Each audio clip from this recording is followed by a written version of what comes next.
Formula ఈ race కేసులో ACB దూకుడు పెంచింది. కేటీఆర్ పై ఎఫ్ఐఆర్ దాఖలు చేసిన అధికారులు హెచ్ఎండిఏ కార్యాలయం నుంచి కీలక పత్రాలు స్వాధీనం చేసుకున్నారు. ఈ కేసులో ఫిర్యాదు చేసిన ఐఏఎస్ దానకిషోర్ స్టేట్మెంట్ రికార్డు చేస్తున్నారు. కేటీఆర్ కు నోటీసులు ఇచ్చి విచారించాక ఆయన్ను అరెస్టు చేసే అవకాశం ఉందని తెలుస్తోంది. కేటీఆర్ కేసుపై సోషల్ మీడియాలో ఆసక్తికర చర్చలు సాగుతున్నాయి. గతంలో రేవంత్ రెడ్డిని ఏసీబీ అరెస్టు చేసింది. దీంతో కేటీఆర్ పైకి ఏసీబీని రేవంత్ రెడ్డి దించారని చర్చ సాగుతోంది.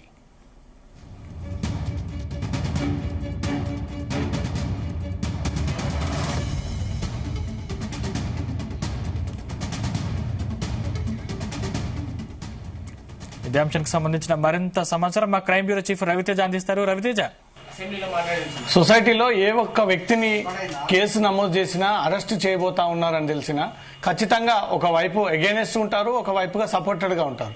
అది రాజకీయ నాయకుడైనా, వ్యాపారవేత్త అయినా, ఒక సాధారణ వ్యక్తి అయినా, బిజినెస్ చేసుకునేటువంటి వ్యక్తి అయినా, ఓ రియల్ ఎస్టేట్ వ్యాపారి అయినా, ఎవరైనా సరే ఒక వ్యక్తిని అరెస్ట్ చేస్తా ఉన్నారంటే తప్పుడు కేసులు పెడతా ఉన్నారన్ను వారి అనుచరుల వర్గం లేదు, కరెక్ట్ గానే ప్రొసీజర్ ప్రకారంగానే ముందుకు వెళ్తా ఉన్నారంటూ కూడా ఇటు ప్రభుత్వం తరఫున దర్యాప్తు సంస్థలు ముందుకెళ్తా ఉంటాయి. ఇప్పుడు కేటీఆర్ కేసు తర్వాత సోషల్ మీడియా వేదికగా ఒక చర్చ సాగుతా ఉంది. ఎందుకు ఏసీబీ ద్వారానే కేటీఆర్ ని ఈ కేసు నమోదు చేసి అరెస్ట్ చేయాలనుకుంటున్నారని ఒక పూర్వపరాలన్నీ కూడా ఈ రెండు గ్రూప్స్ ఆన్లైన్ ద్వారా విషయాలన్నీ కూడా బయటికి తీస్తా ఉన్నారు. గతంలో 2015లో జరిగినటువంటి అప్పటి కరప్షన్ దేశ ప్రజల, రాష్ట్ర ప్రజలందరూ కూడా తెలిసిందే. అప్పట్లో రేవంత్ రెడ్డి డబ్బులు బ్యాగ్ తీసుకొని వ్యక్తులకు ఇస్తున్నటువంటి దృశ్యాలు క్యాప్చరింగ్ అయ్యి సోషల్ మీడియాలో వైరల్ గా మారాయి.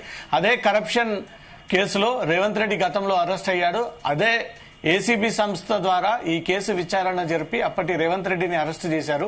ఇప్పుడు అదే ఏసీబీని ప్రయోగం చేసి కేటీఆర్ ని అరెస్ట్ చేసేటువంటి ప్రయత్నం చేస్తా ఉంది అంటూ కూడా రాష్ట్ర ప్రభుత్వంపై కొన్ని అనుమానాలు వ్యక్తం చేస్తూ సోషల్ మీడియా ద్వారా ఈ ట్రోలింగ్స్ కొనసాగుతా ఉన్నారు. రేవంత్ రెడ్డిని అరెస్ట్ చేసినటువంటి ఏసీబీఏ అదే prevention of corruption act sections పెట్టి ఇప్పుడు అవే prevention of PC act KTR పైన నమోదు చేసి కేటీఆర్ ని ఏసీబీ ద్వారా కేసు నమోదు చేసి అరెస్ట్ చేసేటువంటి ప్రయత్నాలు చేస్తా ఉన్నారు. గతంలో అతను అవమానించిన విధంగానే ఇప్పుడు కేటీఆర్ ని అవమానించే విధంగా గతంలో అతన్ని ఏ జైల్లో పెట్టారో, ఏ కేసులు పెట్టారో అవే సెక్షన్లు కేటీఆర్ పైన ఇంప్లిమెంట్ చేయడము, అదే జైల్లో పెట్టడము, అదే బ్యారక్ కూడా తొందరలో కేటీఆర్ కి ఏర్పాటు చేయబోతా ఉన్నారంటూ కూడా ఇటు కాంగ్రెస్ తరపున వర్గీయులంతా కూడా సోషల్ మీడియా ద్వారా సాగిస్తున్నటువంటి చర్చ. ఇప్పటికీ అధికారికంగా కేటీఆర్ పైన నమోదైనటువంటి సెక్షన్ల విషయానికి వస్తే 13 Clause 1 Clause A read with 13 Clause 2 of Prevention of Corruption Act 1988 as amendment in 2018 IPC చట్టపరంగా section 409 read with 120B. 120B అంటే కుట్రపూర్వితంగా కేసీఆర్ ఈ వ్యవహారంలో ఇన్వాల్వ్ అయినా, దీంట్లో ఈ డబ్బుల వ్యవహారం ట్రాన్సాక్షన్ జరిపినా ఈ రకంగా అది ఖచ్చితంగా తప్పుడు నిర్ణయం అవుతుందని ఒక తెలిసి కూడా కేటీఆర్ కుట్ర పన్నాడు అనే ఒక సెక్షన్ ని ఏసీబీ అధికారులు 120B కింద పరిగణలోకి తీసుకుని IPC section 120B 409 red with 120B case నమోదు చేయడం జరిగింది. ఇవే సెక్షన్లు ఏసీబీ అధికారులు ఏదైతే తాజాగా నిన్న ఎఫ్ఐఆర్ నమోదు చేశారో కంప్లైంటర్ ఐఏఎస్ అధికారి ఉన్నటువంటి ఆఫీసర్ నుంచి వచ్చినటువంటి ఫిర్యాదు పైన ఇప్పుడు నమోదు చేసినటువంటి సెక్షన్లు గతంలో రేవంత్ రెడ్డి పైన నమోదు చేసినటువంటి సెక్షన్లు same prevention of money corruption act ప్రకారంగానే గతంలో రేవంత్ రెడ్డి ఇదే కేసులో ఏసీబీ అధికారులు విచారించారు, అరెస్ట్ చేశారు, జైలుకు పంపారు, కొన్ని రోజుల పాటు జైల్లో ఉన్నారు, అనంతరం బెయిల్ పైన బయటకు వచ్చారు. ఇప్పుడు సేమ్ అవే సెక్షన్స్, అదే వ్యవస్థ, అవే పోలీస్ అధికారులు, అదే దర్యాప్తు తీరు క్వశ్చన్ చేయడం, ప్రశ్నించడం, ఆధారాలు సేకరించడం గతంలో రేవంత్ రెడ్డి ఎదుర్కొన్నటువంటి విధంగానే ఇప్పుడు కేటీఆర్ ఎదుర్కొనేటువంటి విధంగానే అసలు ఏ రకంగా ఉంటుంది ఏసీబీ కేసులని కేటీఆర్ కి తెలిసేటువంటి విధంగానే కాంగ్రెస్ ప్రభుత్వం ఈ తీరుని అవలంబించబోతా ఉంది అనే ఒక చర్చ సాగుతా ఉంది. ఇప్పటికే రేవంత్ రెడ్డి పైన నమోదైనటువంటి కేసుల సెక్షన్లు ఇప్పుడు కేటీఆర్ పైన సేమ్ యాజ్ టీజ్ గా పీసీ కరప్షన్ యాక్ట్ నమోదు చేయడం జరిగింది. 120B అప్పుడు కూడా రేవంత్ రెడ్డి పైన నమోదు చేశారు. ఇప్పుడు 120B అదే కేటీఆర్ పైన నమోదు చేసి ఏసీబీ అధికారులు కేసు చేశారు. ఈ రోజు కంప్లైంటర్ యొక్క వాంగ్మూలాన్ని కూడా ఏసీబీ అధికారులు మరి కాసేపట్లో రికార్డ్ చేయనున్నట్టుగా తెలుస్తోంది. ఈ 55 కోట్లు ఏవైతే అక్రమాలకు పాల్పడ్డారంటూ కూడా ఒక అంశాన్ని తెరపైకి తీసుకొచ్చారో 2 విడతల్లో భాగంగా ఈ డబ్బులని ట్రాన్స్ఫర్ చేశారు. అది ఎన్నికల కోడ్ అమల్లో ఉండగానే ఎలా ఈ నిబంధనలను అతిక్రమిస్తారు అంటూ కూడా అధికారి ఇచ్చినటువంటి ఫిర్యాదు పైన గవర్నర్ ఆమోదం తీసుకొని గవర్నర్ ఆమోదం నివేదిక రాష్ట్ర ప్రభుత్వానికి చేరి రాష్ట్ర ప్రభుత్వం చీఫ్ సెక్రటరీ కార్యాలయం నుంచి మళ్ళీ ఏసీబీ అధికారులకు ఒక లేఖ ద్వారా రావడము, ఏసీబీ అధికారులు లీగల్ ఒపీనియన్ తీసుకొని అన్ని వైపుల నుంచి కూడా కేటీఆర్ పైన ఎలాంటి సెక్షన్స్ మనం అమలు చేయొచ్చు, అమలు చేయడమే కాకుండా అది కోర్టులో ప్రూవ్ చేసే విధంగా ఏ రకంగా ఈ డాక్యుమెంట్ సైంటిఫిక్ టెక్నికల్ ఎవిడెన్స్ అంతా కూడా సేకరించవచ్చు అనే దానిపై కూడా లీగల్ ఒపీనియన్ తీసుకొని చీఫ్ సెక్రటరీ ఏసీబీ అధికారులకు ఒక ఫిర్యాదు నివేదిక రిపోర్ట్ అందజేయడంతో దాన్ని బేస్ చేసుకుని ఏసీబీ అధికారులు కేసు నమోదు చేసి కేటీఆర్ పైన ఈ సెక్షన్లు నమోదు చేయడం జరిగింది. ఒక పక్క కేటీఆర్ అసెంబ్లీలో చర్చ పెట్టాలి, దీనికి నేను సిద్ధంగా ఉన్నాను, ఎక్కడ అక్రమాలు జరిగాయి, ఎప్పుడు తప్పుడు జరిగాయి, ఎక్కడ నా పర్సనల్ అకౌంట్ నుంచి డబ్బులు వెళ్ళాయి, నాకు వచ్చాయి, నా కమిషన్ వచ్చాయి అంటున్నారు.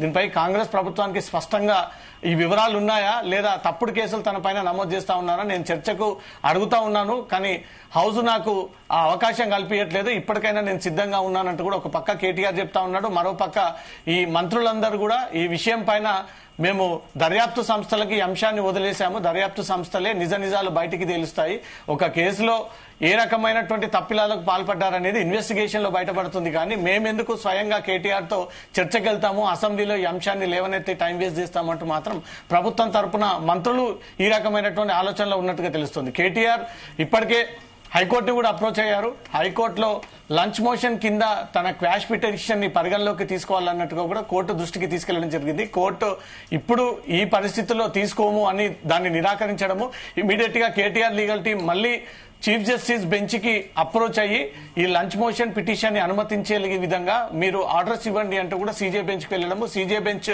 రిజిస్ట్రార్ నిర్ణయం తీసుకొని ముందుకు వెళ్లాలి అంటూ కూడా సూచించినట్టుగా తెలుస్తోంది. 12:30-1-2 ప్రాంతంలో కేసీఆర్ వేసినటువంటి లంచ్ మోషన్ పిటిషన్ ని కోర్టు అంగీకరిస్తే మాత్రం తన పేరుని ఈ కేసులో నుంచి తొలగించే వాటికి సంబంధించినటువంటి వాదనలు జరిగేటువంటి అవకాశం ఉంటుంది. ఈ కేసులో కేటీఆర్ A1 గా ఉన్నాడు, అతనే ప్రధాన నిందితుడు అనేది కూడా ప్రభుత్వం భావిస్తా ఉంది, దర్యాప్తు సంస్థలు భావిస్తా ఉన్నాయి. ఏసీబీ కేటీఆర్ చెప్పడం వల్లే ఈ A2, A3 వర్క్ చేశారు. హెచ్ఎండిఏ పరిధిలో వీళ్ళు ఆ ప్రాసెస్ ని ఫాలో అవ్వకుండా ఈ రేస్ అనేది ఒక ఈవెంట్ కండక్ట్ చేశారు. ఆ డబ్బులు ఎన్నికల టైంలో ఉపయోగించకూడదు, ఆ ట్రాన్సాక్షన్స్ జరగకూడదు అని తెలిసినప్పటికీ A2గా ఉన్నటువంటి ఐఏఎస్ అధికారి, A3గా ఉన్నటువంటి ఆఫీసర్ కేటీఆర్ ఆదేశాల మేరకే తన సొంతలుగా ఈ డబ్బులన్నీ కూడా తన పర్సనల్ అకౌంట్స్ లోకి బదలాయించినట్టుగా ఏసీబీ అధికారులు కేటీఆర్ పైన ఈ అభియోగాలు మోపారు. గతంలో రేవంత్ రెడ్డి పైన నమోదు చేసినటువంటి కేసులే ఇప్పుడు కేటీఆర్ పైన నమోదు చేసి గతంలో తను ఎదుర్కొన్నటువంటి అవమానాలే ఇప్పుడు కేటీఆర్ ఎదుర్కోవాల్సి ఉంటుంది అనే ఒక దిశగానే ఈ కేసుని కేటీఆర్ పైన మోపారు అనేది మాత్రం సోషల్ మీడియాలో తీవ్ర చర్చగా మారింది. సందీప్, రైతు అంటే కోర్టులో కేటీఆర్ కి నిరాశ ఒకవేళ ఎదురైతే రాత్రి వరకే అరెస్టు చేస్తారనే ఒక చర్చ నడుస్తోంది. అంటే దాని తర్వాత పరిణామాలు ఎలా ఉండనున్నాయి? అన్ని దర్యాప్తు సంస్థలు డిఫరెంట్ గా ఉంటాయి. ఎన్ఫోర్స్మెంట్ డైరెక్టరేట్, ఏసీబీ విచారణ తీరు డిఫరెంట్ గా ఉంటుంది. లోకల్ ల్యాండ్ ఆర్డర్ పోలీసులు కానీ, సిఐడి కానీ, క్రైమ్ పోలీసులు కానీ, లేదా ఇంటర్పోల్ అధికారులు కానీ, దీంట్లో ఉన్నటువంటి నార్కోటిక్స్ టీమ్ కానీ, కొత్తగా ఇనాగరేట్ చేసినటువంటి టీఎస్ న్యాప్ కానీ, వీరందరూ కూడా 41 సిఆర్పిసి ఇచ్చి ఇమ్మీడియట్ గా వారిని అదుపులోకి తీసుకుని రిమాండ్ కి తరలించేటువంటి అవకాశం ఉంటుంది. ఒక enforcement directorate, anti corruption bureau, ఈ రెండు కూడా తప్పనిసరిగా కోర్టులో ప్రూవ్ అయ్యే విధంగానే ఆ డాక్యుమెంటేషన్ అంతా ప్రిపేర్ చేసుకుని అవతల వైపు అంటే కేటీఆర్ గాని, అరవింద్ కుమార్ గాని, బిఎల్ఎన్ రెడ్డి గాని వీరికి నోటీసులు అందజేశారా, వాళ్ళ స్టేట్మెంట్ రికార్డ్ చేసుకున్నారా, వాళ్ళ వాంగ్మూలంలో ఏ విషయాన్ని తెలియజేశారు, పోలీసు అధికారులకు సహకరించారా లేదా, మీరు మోపినటువంటి అభియోగాల పైన వారి నుంచి వచ్చినటువంటి వాంగ్మూలం ఏంటి అంటూ కూడా తప్పనిసరిగా యాంటీ కరప్షన్ బ్యూరో ఇది అవినీతి నిరోధక చట్టం ప్రకారంగా ఖచ్చితంగా అవతల వ్యక్తులకు నోటీసులు ఇచ్చి వారు ఇచ్చినటువంటి స్టేట్మెంట్ ని బట్టే దీంట్లో ప్రొసీడ్ అయ్యేటువంటి అవకాశం ఉంటుంది. సేమ్ యాస్టిస్ గా దర్యాప్తు సంస్థ, ఉన్నత దర్యాప్తు సంస్థ అయినటువంటి ఎన్ఫోర్స్మెంట్ డైరెక్టరేట్ కూడా డైరెక్ట్ గా వ్యక్తులని అరెస్ట్ చేసేటువంటి రైట్ ఉండదు, ఎందుకంటే వాళ్ళు కూడా కోర్టులో ప్రూవ్ చేయాల్సి ఉంటుంది.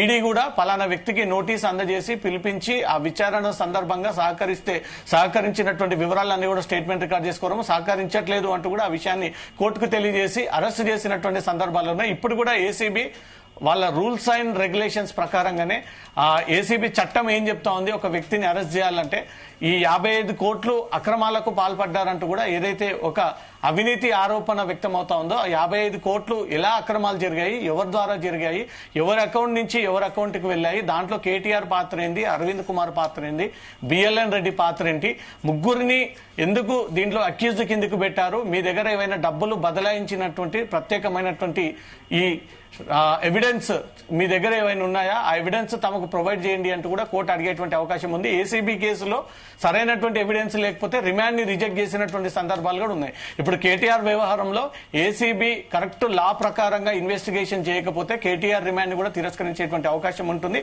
ఆ అవకాశం కల్పించకుండా మళ్ళీ ప్రభుత్వం బదలాం అవ్వకుండా దర్యాప్తు సంస్థలకు కూడా ఆ పేరు రాకుండా అతనికి నోటీస్ అందజేసి అతనికి ఒక టైం కేటాయించి ఏసీబీ కార్యాలయానికి పిలిపించుకొని వాళ్ళ నోటీసులు ప్రకారంగా వాంగ్మూలం అంతా రికార్డ్ చేసుకొని దాని ప్రకారంగా ఫర్దర్ గా నెక్స్ట్ అతను ఒప్పుకున్నాడు, అతను సహకరించట్లేదు, నాకు తెలియదు అంటూ మాత్రం సమాధానం ఇస్తున్నాడు అంటే మాత్రం ఈ విషయాన్ని కోర్టుకు తెలియజేసి ఫర్దర్ గా అరెస్ట్ చేసేటువంటి అవకాశాలు ఉంటాయి. Sandeep, thank you Raviteja.